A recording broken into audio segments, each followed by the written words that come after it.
बिस्मिल्लाहिर्रहमानिर्रहीम।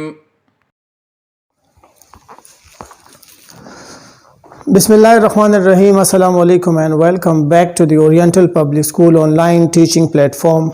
Dear student, I'm here with a new topic, global warming. Global warming क्या चीज़ है? तो इसका जवाब ये है कि global warming is an environmental issue.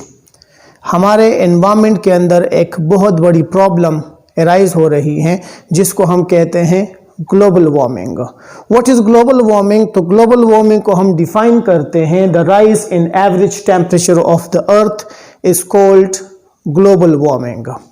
हम अर्थ, जिस प्लेनेट के ऊपर हम रह रहे हैं अर्थ, उसका एक स्पेसिफिक एवरेज टेम्परेचर है, पूरी दुनिया का एक ग्लोबल टेम्परेचर है। उस ग्लोबल टेम्परेचर में आहिस्ता आहिस्ता से इजाफा हो रहा है और उसी इजाफे को हम कहते हैं ग्लोबल वार्मिंग। पूरी अर्थ को हम कहते हैं वार्मिंग हम कहते हैं उसका टेम्परेचर का बढ़ना। तो मतलब ये हुआ कि हमारे अर्थ का एवरेज टेम्परेचर बढ़ रहा है और इस इश्यू को कहा जाता है ग्लोबल वार्मिंग। अब क्वेश्चन ये राइज होता है कि ग्लोबल वार्मिंग क्यों हो रहा है, यानी अर्थ का टेम्परेचर क्यों बढ़ रहा है, किन वजूहात की वजह से बढ़ रहा है। और दूसरा क्वेश्चन ये है कि अगर अर्थ का टेम्परेचर बढ़ जाता है तो उसका नुकसान क्या होगा। तो ये दो चीज़ें या इन दो सवालात के जवाबात इंशाल्लाह आप इस वीडियो लेक्चर में सीखेंगे। ग्लोबल वार्मिंग को मैंने ऑलरेडी डिफाइन किया हुआ है। Global warming means the increase या the rise in average temperature of the earth, कि आपके एवरेज अर्थ का एक एवरेज टेम्परेचर है, वो अगर उससे ज़्यादा हो जाता है तो इस कंडीशन को हम कहेंगे ग्लोबल वार्मिंग। अब सबसे पहले फर्स्ट क्वेश्चन का जवाब हम निकालेंगे कि किस वजूहात से अर्थ का टेम्परेचर बढ़ रहा है। ठीक है जी, तो इसका जवाब ये है कि अर्थ के ऊपर, यहाँ पे आप डायग्राम देख रहे हैं, अर्थ के ऊपर हम बहुत सारे एक्टिविटीज़ करते हैं। फॉर एग्जाम्पल, एक तो ये है कि ओवर पॉपुलेशन हो गई है, तो ओवर पॉपुलेशन की वजह से बहुत ज़्यादा कार्बन डाइऑक्साइड ऊपर जा रहा है, CO2 की एक बहुत बड़ी मिकदार ऊपर जा रही है और ये CO2 हमारे एटमॉस्फेयर के अंदर एकमुलेट हो रहा है, यहाँ पे ये जमा हो रहा है। तो जितना ज़्यादा CO2 यहाँ पे जमा होगा उतने ही ज़्यादा ये लेयर थिक होगा। यहाँ पे मैंने एटमॉस्फेरिक लेयर को दिखाया हुआ है और ये एटमॉस्फेरिक लेयर CO2 की मिकदार इसमें बढ़ रही है। सिर्फ CO2 नहीं है बल्कि अर्थ के ऊपर हम बहुत सारे एक्टिविटीज़ करते हैं जिससे फॉर एग्जांपल CO2 के साथ CFCs भी ऊपर जा रहे हैं, क्लोरोफ्लोरोकार्बन्स जिसको आप कहते हैं, ये गैसेस भी ऊपर जा रहे हैं CFCs, और इसके अलावा मीथेन गैस भी ऊपर जा रहा है। ये तमाम ऐसे गैसेस हैं जिसके अंदर ग्रीन हाउस प्रॉपर्टी पाई जाती है, या इन सबको हम कहते हैं green house gases. Green house gas हम उस गैस को कहते हैं जिसमें ये एबिलिटी हो जो हीट ट्रैप कर सके। तो जिस गैस के अंदर में भी हीट ट्रैप करने की एबिलिटी होती है, ऐसे गैसेस को हम कहते हैं ग्रीन हाउस गैसेस। तो ये तीनों gases, carbon dioxide, CFCs and CH4 या मीथेन गैस, ये सारे के सारे गैसेस हम कहलाते हैं ग्रीन हाउस गैसेस। और इसको ग्रीन हाउस गैस इस वजह से कहा जाता है कि ये हीट को ट्रैप कर सकते हैं। अब होता एक्चुअली क्या है, होता ये है कि यहाँ से आप देख सकते हैं सन से रेज आ रहे हैं ज़मीन की तरफ, ये ज़मीन के सरफेस के साथ टकराती है। तो यहाँ पे ये लेयर एक ग्लास की तरह काम कर रहा है, ये वाला लेयर बिल्कुल एक ग्लास की तरह काम करता है। सन रेज यहाँ से आसानी से पास हो जाती है, ज़मीन के साथ टकराती है, लेकिन जब ये दोबारा वापस स्पेस में रेडिएट होती है तो ये एटमॉस्फेरिक लेयर, इसमें मौजूद कार्बन डाइऑक्साइड, CFCs और मीथेन गैसेस, ये इस हीट को कैप्चर करती हैं, इस हीट को रोके हुए रखती है। तो जब यहाँ पे हीट जमा होगा तो इसका असर हमारे अर्थ के ऊपर होता है, जिससे अर्थ का एवरेज टेम्परेचर बढ़ रहा है। ठीक है जी, तो आपको फर्स्ट क्वेश्चन का जवाब मिल गया है कि अर्थ का टेम्परेचर क्यों बढ़ रहा है। तो इसका जवाब ये है कि अर्थ के ऊपर हम बहुत सारे एक्टिविटीज़ कर रहे हैं।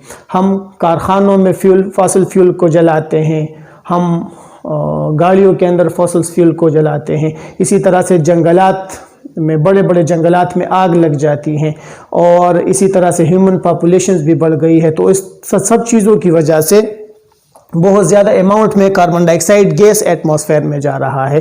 तो यहाँ पे एटमॉस्फेयर में कार्बन डाइऑक्साइड की मिकदार बढ़ रही है और साथ साथ में CFCs यानी क्लोरोफ्लोरोकार्बन्स और मीथेन गैसेस भी ऊपर जा रही हैं और ये गैसेस एटमॉस्फेयर के अंदर जमा हो रही हैं। अब ये गैसेस सन से आने वाले रेज में मौजूद हीट को कैप्चर कर लेते हैं, उसको पकड़ लेते हैं, जिससे यहाँ पे अर्थ का एवरेज टेम्परेचर बढ़ जाता है। तो ये है आपके ग्लोबल वार्मिंग का कॉज।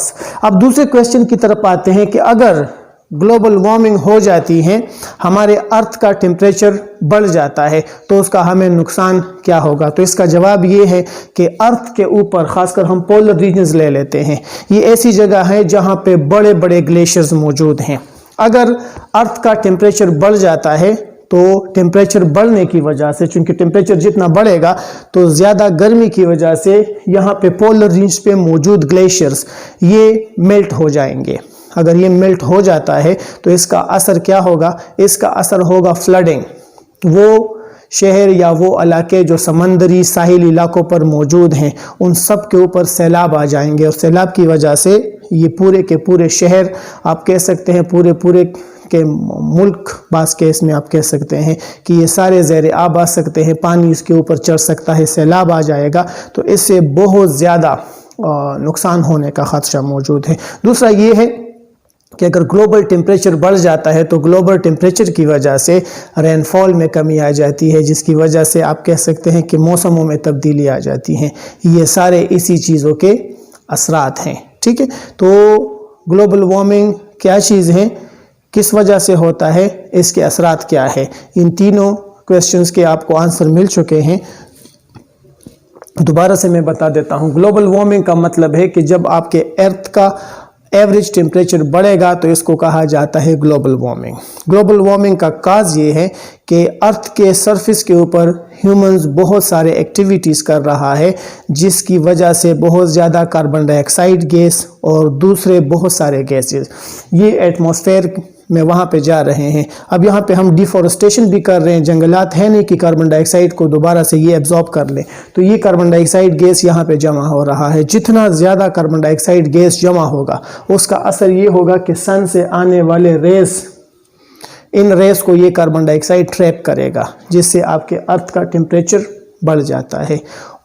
टेम्परेचर अगर बढ़ गया तो उसका असर ये होगा कि ग्लेशियर मेल्ट हो जाएंगे, जिससे सैलाब आने शुरू हो जाएंगे।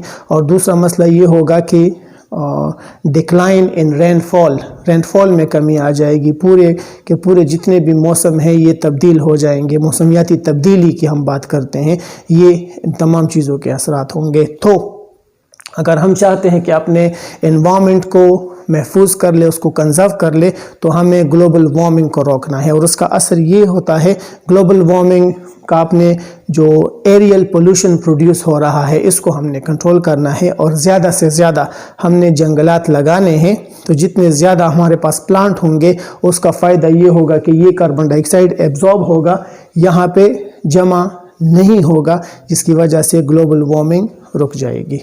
This is the end of this video lecture. इंशाल्लाह नेक्स्ट वीडियो में आपके साथ फिर मुलाकात होगी। तब तक के लिए अल्लाह हाफ़िज़ एंड टेक केयर। अल्लाहुम्मा अंफ़अना बिमा अल्लमतना वअल्लिमना मा यंफ़अुना वज़िदना इल्मा।